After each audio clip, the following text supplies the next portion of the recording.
Ya Allah, berikanlah saya warna, berikanlah saya karakter. Gue doa itu. Beberapa hari kemudian gue nge-hang bro. Lo ngerti gak sih tiba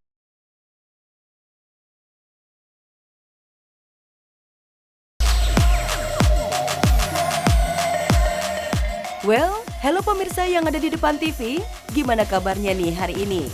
Semoga dalam kondisi baik ya, dan tentunya siap menikmati berita-berita viral pilihan yang akan kami sajikan.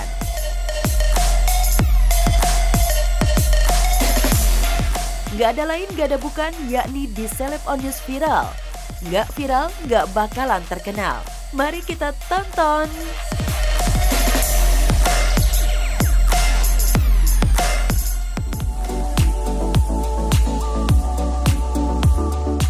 Liburan sekolah tiba, saatnya berwisata. Banyak tempat wisata yang menyediakan berbagai wahana hiburan di negeri ini. Dan bagi para besti pencinta horor, ada juga wahana wisata beraroma mistis yang bisa jadi ajang uji nyali.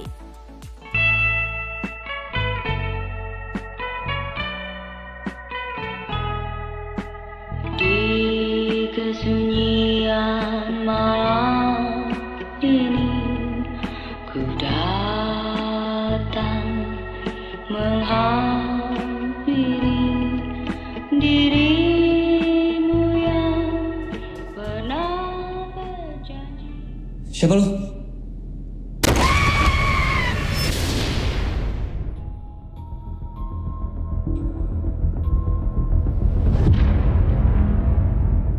Bagi besti yang tinggal di kota Bogor dan sekitarnya, wahana rumah hantu yang ada di kawasan Sentul ini bisa jadi pilihan untuk liburan.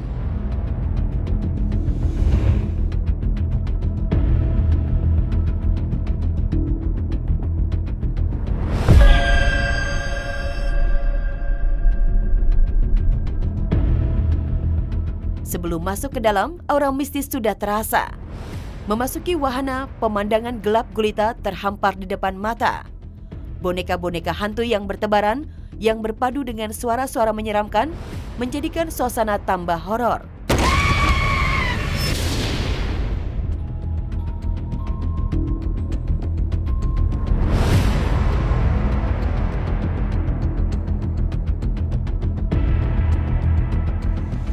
Sensasi menyeramkan di wahana bekas rumah sakit.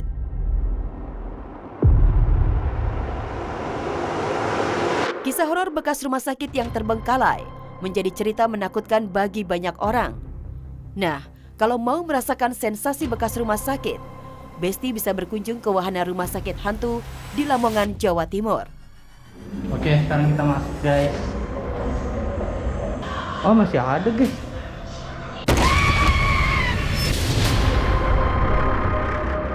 Meski hanya sebuah wahana wisata, tapi untuk suasana mistis, mirip-mirip seramnya deh, dengan rumah sakit yang sudah tidak terpakai dan kisahnya sering terdengar di tengah masyarakat.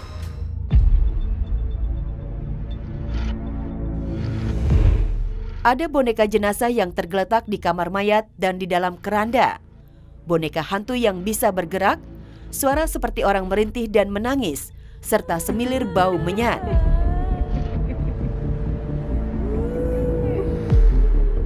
Beragam jenis hantu yang menyeramkan ada di wahana rumah hantu yang berlokasi di Semarang, Jawa Tengah ini. Menyaksikan pemandangan boneka mayat seperti korban psikopat yang berjejer dan bergelantungan bisa menguji nyali. Wah guys.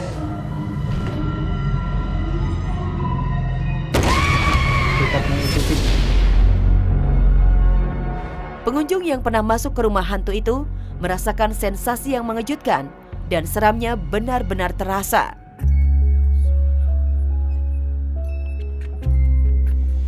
Keraton dan rumah hantu di Kota Batu.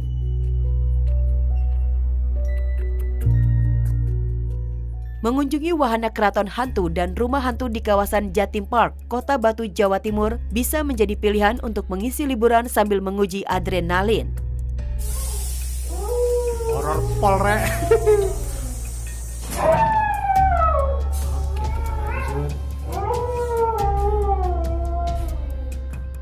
Sebabnya, di dua wahana horor itu, Besti dapat menyaksikan bermacam jenis hantu dan monster yang menakutkan. Dijamin, Suasana seram sekali.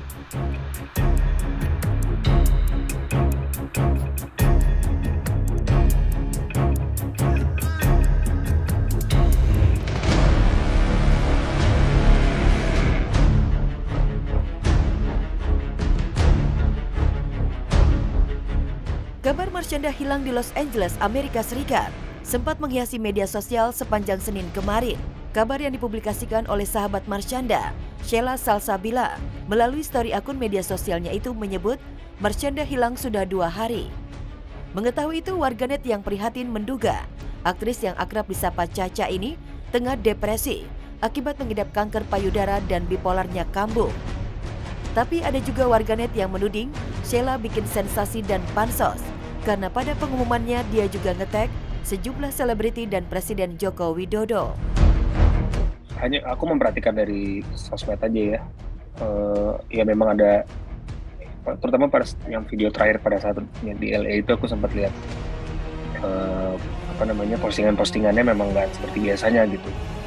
Jujur aku juga sempat udah ngobrol sama keluarganya gitu, sama adanya untuk ngasih tahu concern aku gitu. Mereka juga punya concern yang sama.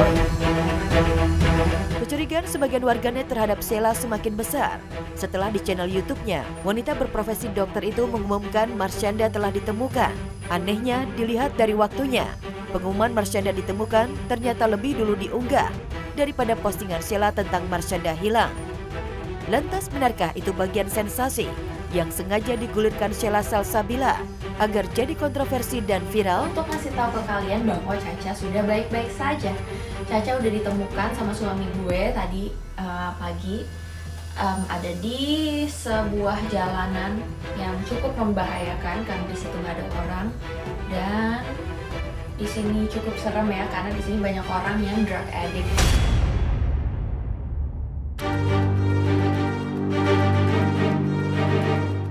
Dari video ngamuk terungkap Marshanda idap bipolar.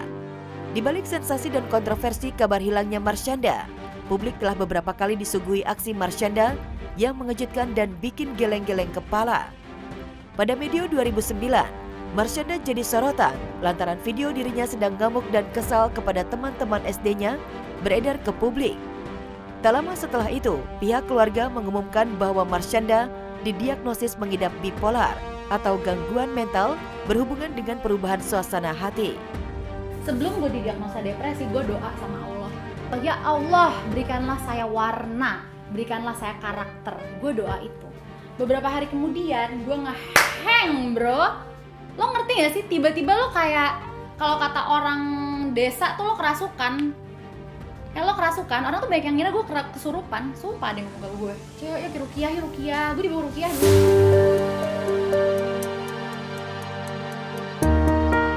Marshanda kembali jadi perbincangan publik ketika dirinya menggugat cerai Ben Kasyafani pada tahun 2014.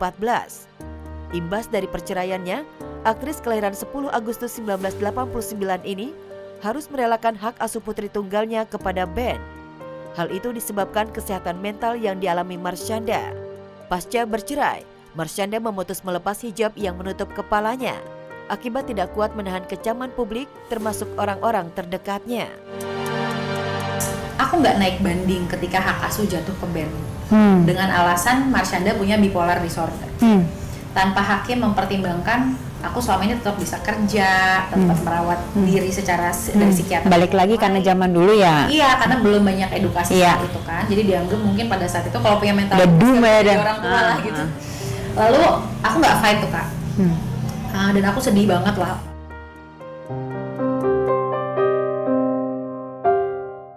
Marshanda juga pernah membuat pengakuan mengejutkan mengenai ketidakharmonisan dirinya dengan sang bunda Rianti Sofyan. Ketika itu, Marshanda mengatakan ibunya sama sekali tidak menginginkan dirinya. Mereka pun sering bertengkar sejak Marshanda berusia 5 tahun. Tentu saja, aksi Marshanda itu membuat orang mengelus dada. Jujur nih, yang gue alamin.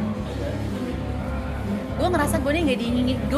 Gue ngerasa gue nggak diinginkan sama ibu gue. Seumur hidup gue punya keyakinan itu. Oke? Karena apa gue ngerasa gitu? Karena gue sering konflik sama dia.